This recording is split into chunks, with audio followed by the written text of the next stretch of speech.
Hello guys, स्वागत है आपका सिटीजन जी चैनल पर। और आज आप देखने वाले हो 1993 में आई body horror comedy film freaked का ब्रेकडाउन, जिसके राइटर्स और डायरेक्टर्स हैं एलेक्स विंटर और टॉम स्टर्न। मूवी हद से ज्यादा वियर्ड, क्रीपी, सेंसलेस और एकदम वाहियात है। वीडियो के एंड में मैं आपको इंटरेस्टिंग फैक्ट्स तो बताऊंगा ही, लेकिन एक बात समझ लो, जब भी बॉडी हॉरर का नाम सुनो तो खाना रखो साइड में।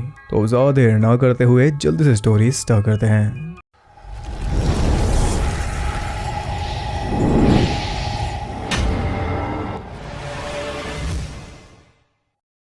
मूवी के स्टार्ट में हम देखते हैं स्काई डेली को, जो कि इंटरव्यू कर रही है रिकी कोगिन नाम के आदमी का, जो कि बचपन में बहुत बड़ा स्टार था। अमेरिका में वो हर एक दिल की धड़कन था, लेकिन अब उसका नाम सुनते ही बच्चे डर जाते हैं क्योंकि ये भयानक तरीके से डिसफिगर्ड हो गया था। ऐसा इसके साथ क्या हुआ था वो खुद रिकी बताएगा और हम इसकी पूरी कहानी देखेंगे। फिलहाल वो शैडो में है, लेकिन देखकर साफ पता चल रहा है कि वो डिफॉर्म्ड है और रिकी का रोल किया है डायरेक्टर एलेक्स विंटर ने। इसे एक ऑफर मिला था EES नाम की कंपनी से, जिसकी फुल फॉर्म है एवरीथिंग एक्सेप्ट शूज, यानी कि जूतों के अलावा सब कुछ। ऑफर ये था कि इसे ज़ायगोट 24 नाम का एक खतरनाक फर्टिलाइजर एंडोर्स करना था, यानी कि उसकी ऐड करनी थी, जैसे कि हर एक सेलिब्रिटी करता ही है, ड्रीम 11 वगैरह। वो इसे प्रमोट करना था साउथ अमेरिका में, जबकि इसके खुद के देश में वो बैन था, इसलिए डाउट में था। तब कंपनी के CEO डिक ब्रायन ने अपनी रिसर्च फैसिलिटी के हेड को बुलाया और उसने बताया कि ये फर्टिलाइजर एकदम नॉर्मल है, इंसान पर इसका कोई साइड इफेक्ट नहीं होता। और ये बोलते बोलते वो खुद ही श्रिंक होकर छोटा हो गया, यानी साइड इफेक्ट तो होता है, फिर भी इन्हें तो पैसे कमाने हैं, इसलिए ये तो बेचेंगे, इस देश में नहीं तो दूसरे में सही। रिकी अच्छे से जान गया कि ये फर्टिलाइजर घातक है, लेकिन डिक ब्रायन ने उसे ऑफर किए 5 मिलियन, इसलिए दिल पर पत्थर रख के वो मान गया। अपने दोस्त अर्नी के साथ प्लेन में बैठकर वो निकल गया सेंटा फ्लैन नाम के टाउन के लिए। अब प्लेन में उसे मिल जाता है उसका नंबर 1 फैन स्टूई, जो चाहता था कि रिकी उस फर्टिलाइजर को प्रमोट ना करे। वो उसके भले की बात कर रहा था, लेकिन रिकी को चाहिए पैसा।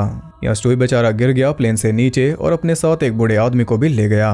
वो जाकर गिरा सीधा एक फार्म में और वो एकदम ठीक था, ऑलमोस्ट।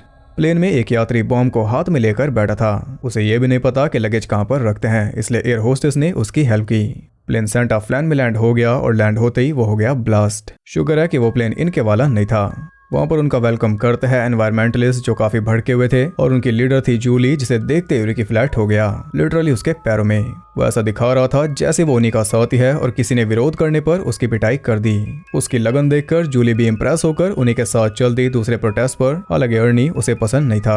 रास्ते में जूली रिकी को काफी गालियां दे रही थी, इसलिए वो भड़क गया और एक ही पल में उसने अपनी नकली पहचान गवा दी। जूली उसे सुना रही थी कि ह्यूमन सफरिंग कोई मजाक नहीं, लेकिन एक फ्रीक शो का बोर्ड देखते ही वो काफी खुश हो गई। वो उस फ्रीक शो में पहुंच जाते हैं जिसका नाम था फ्रीक लैंड, और स्पेलिंग भी गलत है। वहाँ का मालिक है एलाइजा, जिसके पुतले की बड़ी बड़ी आंखें उन्हें घूर रही थी। एलाइजा आकर उनसे मिलता है और साथ में उसका सेवक टोड भी, जिसने अपनी बड़ी सी जीभ से अर्नी की चॉकलेट छीन ली। चॉकलेट गई तो वो सिगरेट पीने लगा, लेकिन उसने वो भी छीन ली। वो उन्हें अंदर ले जाते हैं और जाते जाते भी टोड ने एक रैबिट को लपेट लिया। गए तो हंसते हुए, लेकिन अंदर जाकर तीनों रोने लगे क्योंकि एलाइजा ने उन्हें कैद कर लिया। इसके पास फ्रीक्स कहीं और से नहीं आते, बल्कि ये खुद उन्हें बनाता है, और अब ये इन्हें भी बना देगा अपनी मशीन का यूज करके, जो चलती है उसी फर्टिलाइजर का यूज करके। उसने अर्नी और जूली को मर्ज करने का फॉर्मूला बना लिया। उस फॉर्मूले को वो दोनों के ऊपर लगा देता है, जिससे दोनों हो जाते हैं मर्ज। इसके बाद टोड उन्हें ले गया और अब बारी थी रिकी की। उसके लिए फॉर्मूला बना स्पेशल वाला, जिससे उसकी आधी बॉडी बदल गई है ग्रीन मॉन्स्टर में, और खुद को देखकर उसकी खुद की चीख निकल गई। पूरा ये इसलिए नहीं बदला क्योंकि एलाइजा को थोड़ा और फर्टिलाइजर चाहिए, जिसके लिए वो फोन पर बात कर रहा है किसी लाफिंग मैन से। इसके बाद वो उसे एक शेड में ले जाता है, जो बाहर से तो छोटा था लेकिन अंदर काफी बड़ा था। इसे कहते हैं स्पेस मैनेजमेंट। यहाँ पर रहते हैं इसके सभी फ्रीक्स, और अब से रिकी भी यहीं पर रहेगा। अर्नी और जूली उसे दिलासा दे रहे थे कि शैडो में मत छुपो, अपने आप को एक्सेप्ट करो, हमने भी तो कर लिया। ये सुनकर वो रोशनी में आता है तो उसे देखकर दोनों ने बारी बारी उल्टी कर दी। वहाँ उनकी मुलाकात होती है फ्रीक्स के लीडर डॉग बॉय से, जिसका नाम है ओटिस, और ये रेफरेंस है रियल डॉग बॉय का। आप सोच भी नहीं सकते कि एक्टर कौन है। यह है जॉन विक, हमारे कियानू रीव्स। वो उनसे सवाल करता है कि एक्सॉर्सिस्ट 2 में कौन थी। वो थी पहले पार्ट वाली लिंडा ब्लेयर, जो कि रिकी भी जानता था, इसलिए वो जीत गया। तब वो उन्हें बाकियों से मिलवाता है, जिनमें है worm, nosy, cowboy, the bearded lady, जो कि रियल से इंस्पायर्ड है, सॉकहेड, द इटर्नल फ्लेम, रोजी द पेनहेड, जो इंस्पायर्ड है शील्ड से, फ्रॉगमैन, जो कि बहरूपिया लग रहा है, और आखिर में मिस्टर पॉल। यह है इनका पूरा ग्रुप, जिसे देखकर रिकी पैनिक करने लगा, क्योंकि उसे डर इस बात का है कि अब उसे भी इस ग्रुप का हिस्सा बनना पड़ेगा, जबकि वो तो बहुत बड़ा स्टार है। और जब जहर बेच रहा था तब नहीं ये बात याद आई। यहीं पर आपको आइडिया हो गया होगा कि इस फिल्म के प्रैक्टिकल इफेक्ट्स किस लेवल पर हैं। कोई CGI है ही नहीं। इतने बेहतरीन इफेक्ट्स की वजह से ये मूवी अपने आप ही क्रीपी बन जाती है। एक बार काउबॉय को देख लो। रिकी बैठकर चिंता कर रहा था कि अब तो उसका करियर खत्म, अब रोल मिलेगा तो सिर्फ ग्रैमलिन्स 3 में। वो खुद को सबसे अलग मान रहा था। तब सारे फ्रीक्स आकर उसे बताते हैं कि हम भी एकदम तुम्हारी तरह आम इंसान थे। वर्म यहाँ पर आया था वर्म्स की स्टडी करते हुए, तो एलाइजा ने उसे वर्मी बना दिया। सॉकहेड आया था एज टूरिस्ट, लेकिन उसका भी हाल बुरा हुआ। लेकिन सबसे ज्यादा बुरा हाल हुआ हैमर का। वो तो बेचारा एक रेंच था, लेकिन एलाइजा ने उसे भी नहीं छोड़ा। उसकी कहानी सुनकर तो सब रो पड़े और तब जाकर रिकी को एहसास हुआ कि इन सब के साथ भी गलत हुआ। उसे लग रहा था कि कंपनी वाले यहाँ आकर उसे बचा लेंगे, फिर वो प्लास्टिक सर्जरी करवा कर फिर से एक्टिंग कर पाएगा। वो चाह रहा था कि कोई उसे ढूंढ ले, और उसे ढूंढ लिया स्टूई ने। स्टूई की तैरती हुई इमेज वहां पर आ गई, जिसे देखकर वो डर गया। तब काउबॉय बताता है कि ऐसा तभी हो सकता है जब किसी का आपके साथ सच्चा बॉन्ड हो, आपका सोलमेट। ये सुनकर स्टोई खुश होकर चला गया और वो जुट गया रिकी को इंसाफ दिलाने में। उसने हर एक बड़े अखबार में जाकर ये स्टोरी बताई, लेकिन सब ने उसे बाहर फेंक दिया। फिर भी वो रुका नहीं, क्योंकि वो ठहरा सच्चा फैन। तब आखिर में वीकली वर्ल्ड न्यूज ने यह आर्टिकल छाप दिया और उसमें स्टोई का भी नाम था, जिससे वो काफी प्राउड भी था। लेकिन तभी कुछ लोग उसे पकड़ कर ले गए, और ये लोग हैं लाफिंग मैन के। ये इसे नहीं छोड़ेंगे क्योंकि ये इनका भांडा फोड़ रहा है। खैर, आज रात रिक की पहली परफॉर्मेंस है, इसलिए वो थोड़ा नर्वस था। उसे पता ही नहीं कि बीस्ट की एक्टिंग कैसे करे। तब वो उसे समझाता है कि जो तुम्हें अच्छा लगे वो करो। सब एक एक करके परफॉर्म कर रहे थे, बस अर्नी और जूली ही एक से ज्यादा थे। सब कुछ ठीक जा रहा था, लेकिन अचानक एक बुरी घटना हो गई। सॉकहेड की सॉक उतर गई और सब जान गए कि सॉक के पीछे एक हाथ है। इससे भीड़ गुस्सा आ गई। तब उन्हें शांत करने आया रिकी, एक ये बीस्ट बॉय, लेकिन उसने परफॉर्म किया शेक्सपियर, जो कि ऑडियंस को पसंद आया। तालियों के बीच में उसे दिखाई दिया कंपनी का एक एम्प्लॉय, जिसे देखकर वो खुश होते हुए उसके पास पहुंच गया। लेकिन उसने भी इसका मजाक बना दिया, क्योंकि कंपनी को मतलब था सिर्फ इसके चेहरे से। फेस गया तो फेस वैल्यू भी गई। ये सुनकर वो इतना गुस्सा हुआ कि सच में उसका बीस्ट मोड एक्टिवेट हो गया और उसने सीधा एम्प्लॉय की गर्दन उखाड़ दी, जिसे देखकर वहां भगदड़ मच गई, जिसमें और भी कई लोग मारे गए। और इलाइजा के मुताबिक यही होता है असली शो। अगले दिन रिकी शेड से निकलने का ट्राई कर रहा था, तभी उसे दिखाई दिया एक मिल्कमैन, जिसे फंसाकर उसने अंदर बुलाया। फिर उसके कपड़े पहनकर खुद बाहर आ गया। अब दूध वाले के भेस में वो बचकर निकल रहा था, लेकिन एलाइजा की आंखें उसे देख रही थी। इससे पहले कि वो भाग पाता, दोनों आंखें उसके पास आ गई। इनका नाम है रास्ता फाराई। वो उसे एलाइजा के पास छोड़ आई। अब वैसे तो एलाइजा इस गलती के लिए उसे मार देता, लेकिन बीस्ट बॉय अब हिट है, इसलिए ये ऐसा नहीं करेगा। लाफिंग मैन से बात करते हुए उसने नोट पर कुछ लिखा, जिसे चालाकी से उठा लिया रिकी ने। एलाइजा उसे बताता है कि कल वाले शो तक वो इसे पूरी तरह बीस्ट में बदल देगा, ताकि स्टेज पर बाकी सभी फ्रीक्स को मार दे, और ये इसका सबसे बड़ा शो होगा। फ्रीक्स की उसे कोई परवाह नहीं, क्योंकि नए वो बना लेगा। अब उसके बोलते हुए टोड सारे पॉपकॉर्न्स लपेट रहा था, इसलिए उसने टोड की ज़बानी चला दी। अब यह सुनकर वो चुपचाप वापस चल दिया, और रास्ते में उसे मिल गए बाकी सब, जो कि उसी की तरह भागने का ट्राई कर रहे थे, लिटरली इंक्लूडिंग हैमर। वो उन सबको बता देता है कि यहाँ से निकलना इम्पॉसिबल है, आंखें तुम्हें भूंदेगी। लेकिन ऑर्टिस नहीं मानता, इसलिए दोनों आपस में भिड़ गए। एलाइजा खुद हैरान था कि इतने सारे दूध वाले अगर एक ही रूट पर होंगे तो लड़ाई तो होगी। खैर, ऑर्टिस काम करने वाला था कि तभी उसे दिख गई गिलैरी। वो उसके पीछे लग गया और आंखें लग गई उसके पीछे। रिकी ने उन सबको बचा लिया, इसलिए वो बन गया उन सब का नया लीडर। वो उन सबको बता देता है कि कल रात मैं पूरी तरह बीस्ट में बदल कर तुम सबको मार दूंगा। ये प्लान है एलाइजा का, लेकिन अगर हम उसकी लैब में पहुंच जाए तो काम बन सकता है, पर इससे आगे उसके पास कोई प्लान नहीं था। तब नोजी कहता है कि इसे ही मार देते हैं, बात खत्म। लेकिन वर्म के पास अच्छा खासा प्लान था कि लैब में जाकर हम एक अच्छा फॉर्मूला बनाएंगे, जिससे रिकी एक अच्छे बीस्ट में बदल कर उल्टा एलाइजा को मार देगा।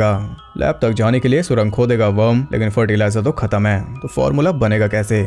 इसका इलाज यह है कि फर्टिलाइजर यहाँ पर यूज हो रहा है, इन्हें कोई तरीका ढूंढना होगा पेड़ पौधों से उसे एक्सट्रैक्ट करने का। लेकिन इसकी भी जरूरत नहीं पड़ेगी, क्योंकि काउबॉय यहाँ की घास फूस खाता है, जिस वजह से इसका दूध निकलता है ब्लू कलर का, और वही काम आ जाएगा। वर्म की सुरंग के जरिए वो लैब तक जा रहे थे, तभी टॉड ने एक प्लेन को लपेट लिया। लैब में पहुंचकर काम स्टार्ट हो चुका था, और इधर सॉकहेड डर के मारे पैनिक करने लगा। तभी आंखियों ने उसे गोली मार दी, और इनमें से एक सिगरेट भी पी रही है। अरे भाई, सॉक में कई सारे छेद करके वो चल दिए, और यहाँ एक फ्रीक मारा गया। उधर मशीन चालू हो गई, लेकिन एलाइजा को कोई शक नहीं हुआ। तभी एक कप नीचे गिर गया, जिसकी आवाज हुई भी नहीं, लेकिन उसने सुन ली। इतने में वो लैब तक पहुंचा, फॉर्मूला बन चुका था। वो सुरंग भी टूट रही थी, इसलिए बाकी सब तो चले गए, आखिर में बच गया रिकी। सब कुछ निपटा कर वो भी निकल रहा था, लेकिन फॉर्मूला वो नहीं ले पाया, इसलिए उसके बिना ही उसे जाना पड़ा, नहीं तो वो पकड़ा जाता। वापस जाकर वो सबको बताता है कि फॉर्मूला वहीं पर रह गया। ये सुनकर सभी गुस्सा हो गए, लेकिन अपने साथ वो कुछ मैक्रोन्स लाया था, जिन्हें देखकर सारा गुस्सा गायब हो गया।